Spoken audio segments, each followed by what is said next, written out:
Hello viewers, I'm Major General Neelendra Kumar for the playlist Inse Miliye in conversation today with Mr. V Sudhish Pai.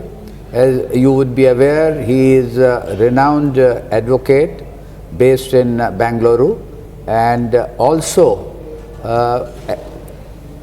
accomplished and experienced, very much liked author. And today I have specially this occasion to speak to him about his book Legends in Law, which is now in its second edition.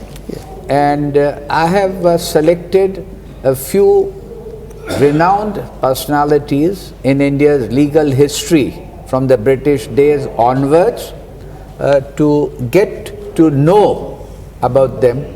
Now the first in the list is Chief Justice Barnes Peacock of the Supreme Court of Kolkata, that was based at Fort William those days, and a matter came before him where an Englishman by the name of Taylor, who was an officer of the Indian Civil Service, was brought before him. He was in the dock for having criticized very adversely one of the sitting judges of the High Court, that was Justice Nath Pundit, and the matter was heard by the Chief Justice Barnes Peacock. Would you like to recount some of the facts and the details of this matter? So Barnes Peacock, as you said, was the Chief Justice at the Supreme Court of Calcutta, which after the Queen's Charter of 1861 became the senior most High Court in the country, the High Court of Judicature at Fort William. Correct. And Barnes Peacock, in that sense, is the senior most Chief Justice of any court in India. And as you're aware, Calcutta was the second city in the empire, next only to London. And the prestige and importance of the Calcutta High Court in its now more than 150 years of history has been really unique. And Barnes Peacock happens to be the first Chief Justice, a great judge by any reckoning. We talk of nepotism today. It is said that Barnes Peacock had appointed his son as the registrar of the High Court. Okay. And when someone raised an objection, he had the good sense and the wisdom to remove him. To disassociate him from the bench. From the registry. From the registry. Yes. He was, of course, renowned to be an absolutely upright, erudite, learned Chief Justice. Justice was rendered in the most impartial manner. And this case, more than the facts of the case, Taylor was accused of some misconduct, and therefore when action was, to put the facts very briefly, because more important is what follows, and he was hauled up for contempt.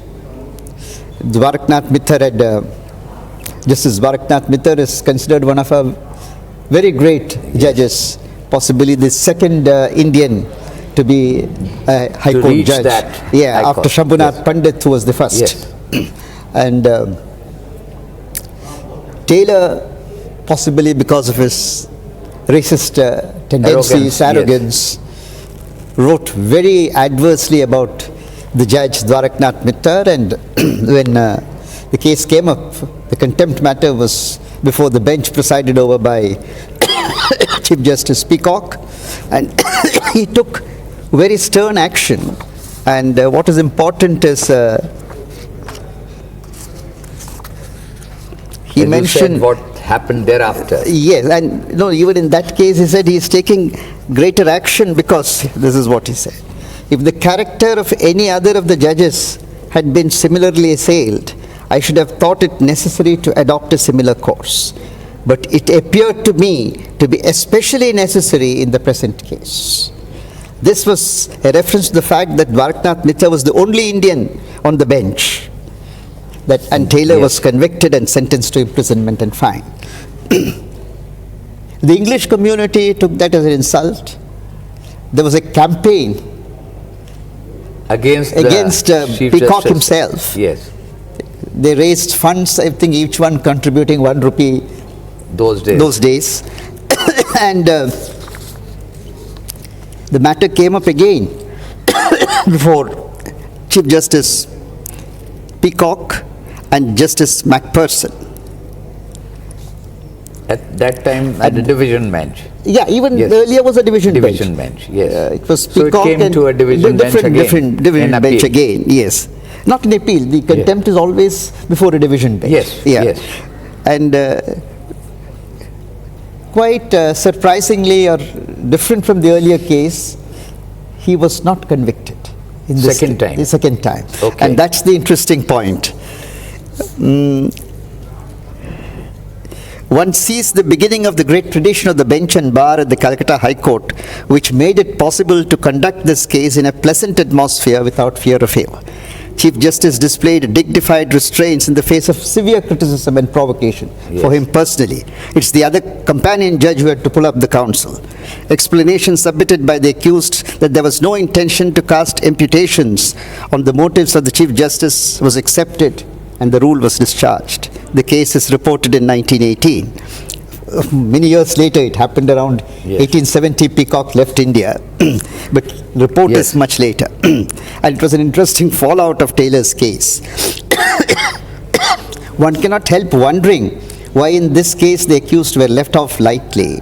The yardstick applied in Taylor's case was not applied when a contempt against Chief Justice Peacock himself was being considered. The reason perhaps is the sense of fairness, as the Chief Justice was acting as a judge upon a wrong done to himself.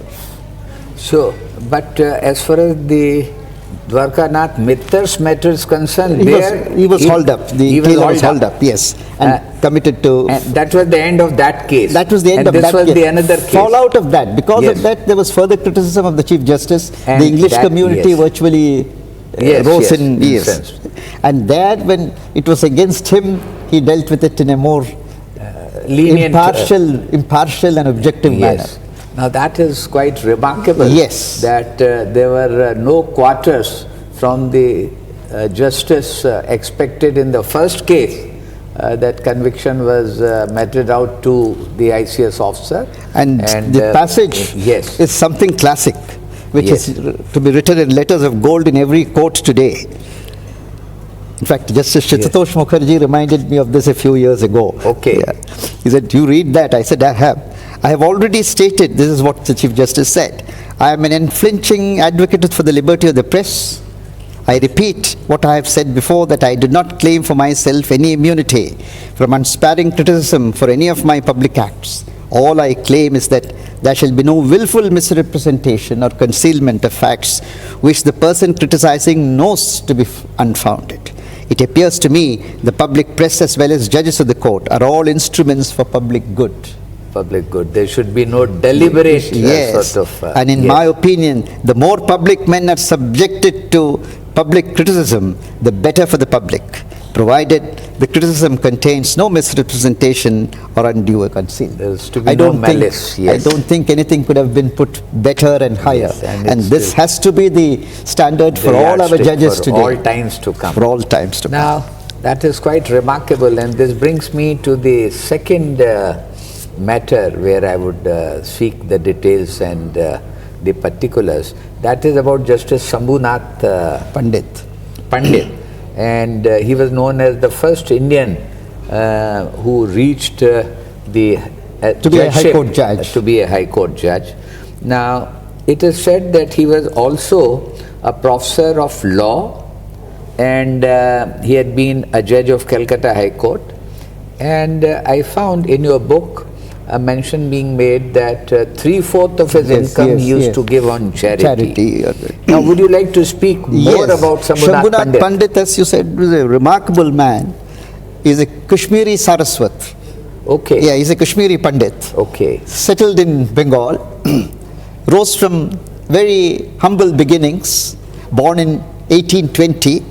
Was said to have been a record keeper. Then a great lawyer, and it is said as a lawyer in those days, his income was 15,000 rupees per month. That's quite a fortune from today. 15,000 rupees per month in around 1860. Yes. I made a rough calculation, would be about 7 to 8 crore rupees today. That was monthly his practice, income. yes. And he was junior government pleader, senior government pleader was Rajaram Mohan Roy's son. Okay. And he was to be the first Indian to be a judge. His name was sent, but before the appointment came, he died. Okay. And it happened that the next choice fell on Sumboo Nath Pundit, and he became a judge at the age of 43. 1861, the Kolkata High Court was established. 1863, at the age of 43, 2 years of its establishment. Setting up, yes. Sumboo Nath became a judge. He holds the record of being the first Indian to be a High Court judge anywhere in the country. And he was a remarkable judge, known for his erudition and independence, and sitting with Barnes Peacock. I mean, wherever he felt there was a difference of opinion, he dissented. Yes, he was not. He was not one of those yes men who. Yes. And even in he those showed days, courage of conviction. Conviction. And also remarkable that apart from his knowledge of law, which he applied as a judge, and he is respected, his philanthropy and charity. Yes. He was extremely kind-hearted and compassionate and devoted. And moved by the suffering of fellow men. He provided the needy with food, shelter, and medicine. Many got regular monthly help from him. Many students lived in his house. Okay. He printed at his own cost lectures he delivered as law professor in the Presidency College and distributed them to students free of cost. Look at it. He is reputed to have spent 3/4 of his, that's what you see, of his income for such benevolent purposes. I have had the good fortune of, this is not in the book, but I have had the good fortune of seeing his house. Okay. Sorry, it is in an extremely dilapidated state today, of course. Maybe his descendants. No one knows who exactly. A judge of the Kolkata High Court did me the favor of taking me around and showing it. We saw it from a distance. You could only feel sorry that this is it. But anyway, I have seen it. What it still stands. And respect it must have commanded at one point of time. Yes. So that was the measure of the man. Now that is how the history is. And stay with us, watch these videos. There's also a fund raised in his memory was donated to Bhawanipur dispensary, and it grew to become the Sumboo Nath Pundit Hospital, which is still there today. It's still there today. Yes. So that hospital in his memory at Bhawanipur, for the money that he had donated, that's there. And do stay with us. This conversation will continue. Thanks.